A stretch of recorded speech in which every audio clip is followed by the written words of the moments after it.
हरे Krishna. Shrimad Bhagavatam canto 5 chapter 6। भगवान ऋषभ देव के कार्यकलाप। राजा परीक्षित ने सुखदेव गोस्वामी से पूछा, हे भगवान, जो पूर्ण रूपेण विमल हृदय हैं उन्हें भक्ति योग से ज्ञान प्राप्त होता है और सकाम कर्म के प्रति आसक्ति जलकर राख हो जाती है। ऐसे व्यक्तियों में योग शक्तियाँ स्वतः उत्पन्न होती हैं। इनसे किसी प्रकार का क्लेश नहीं पहुंचता। तो फिर ऋषभ देव ने उनकी उपेक्षा क्यों की?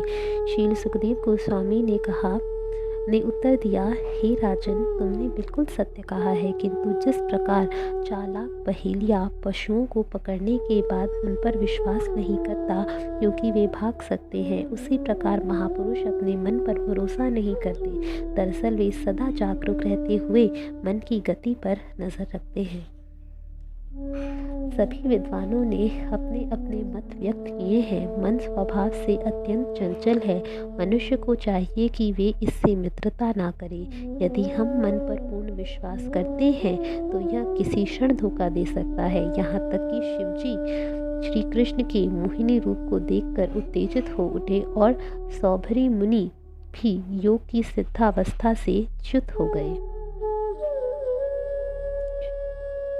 यह विचारणी स्त्री जार पुरुषों के बहकावे में आसानी से आकर कभी कभी अपने पति का उनसे वध करवा देती है। यदि योगी अपने मन के ऊपर संयम नहीं रखता और उसे अवसर छूट प्रदान करता है तो उसका मन एक प्रकार से काम, क्रोध तथा लोभ जैसे शत्रुओं को प्रश्रय देता है, जो निश्चय ही योगी को मार डालेगा।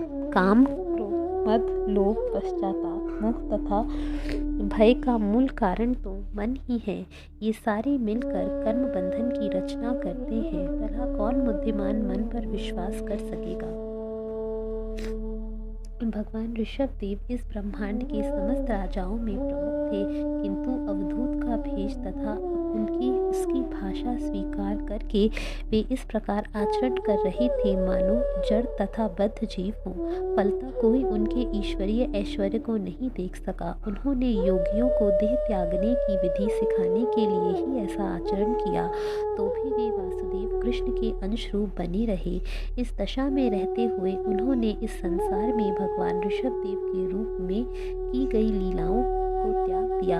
यदि कोई ऋषभ देव के पद चिन्हों का अनुसरण करते हुए इस सूक्ष्म देह को त्याग सकता है तो उसे पुनः भौतिक देह नहीं धारण करनी पड़ती। वास्तव में भगवान ऋषभ देव के कोई भौतिक शरीर न था, किंतु योग माया से वे अपने शरीर को भौतिक मान रहे थे। अतः सामान्य मनुष्य की भांति आचरण करके उन्होंने वैसी मानसिकता का त्याग किया। वे संसार भर में घूमने लगे। घूमते घूमते वे दक्षिण भारत के कर्नाटक प्रदेश में पहुँचे, जहाँ के रास्ते में ओक, बेक तथा कुटक पड़े।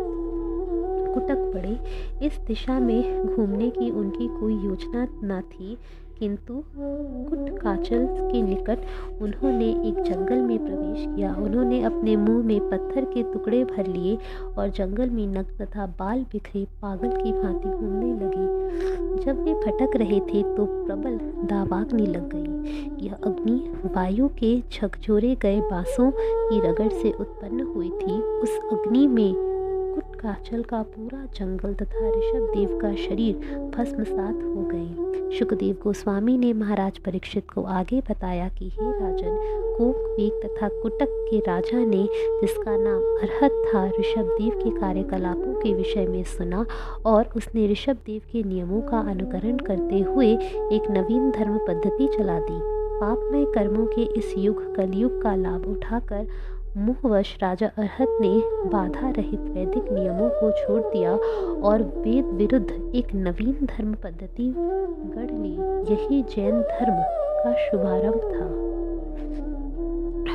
अन्य अनेक तथा कथित धर्मों ने इस नास्तिकवाद को ग्रहण किया। अधम तथा परमेश्वर की माया से मोहित व्यक्ति मूल वर्णाश्रम धर्म तथा उसके नियमों का परित्याग कर देंगे। वे नित्य 3 बार स्नान करना तथा ईश्वर की आराधना करना छोड़ देंगे।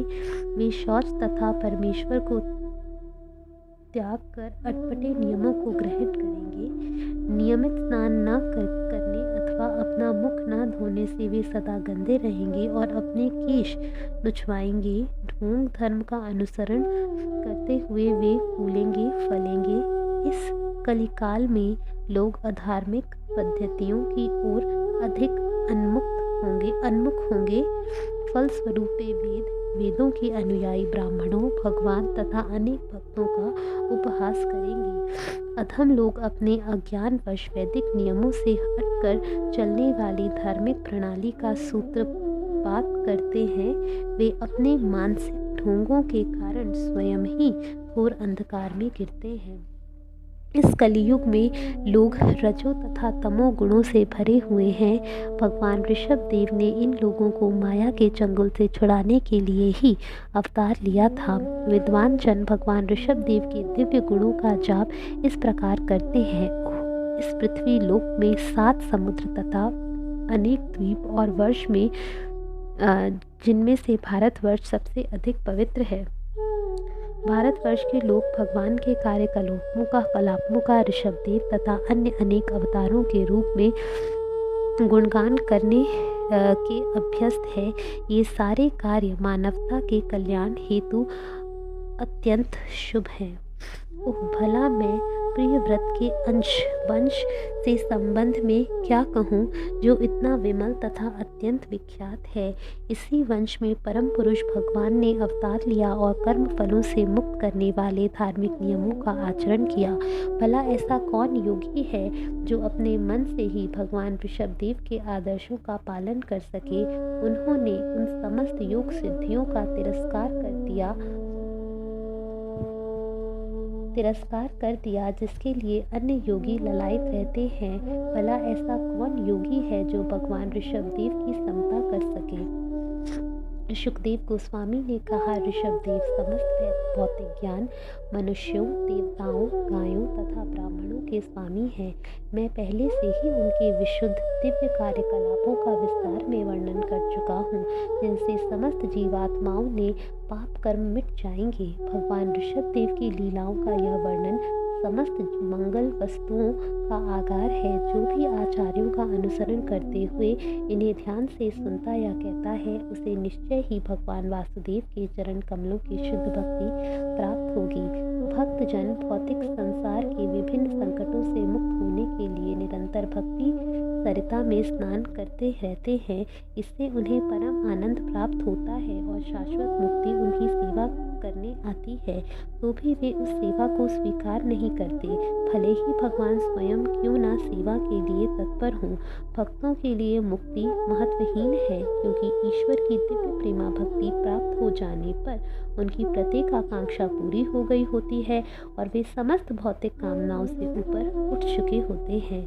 सुखदेव गोस्वामी ने आगे कहा, हे राजन, परम पुरुष मुकुंद सभी पांडवों तथा यदुवंशियों के वास्तविक पालक हैं। वे तुम्हारे गुरु, आराध्य, आर्चय विग्रह, मित्र तथा तुम्हारे कर्मों के निदेशक हैं। यही नहीं, वे कभी कभी दूत या सेवक के रूप में भी तुम्हारे परिवार की सेवा करते हैं।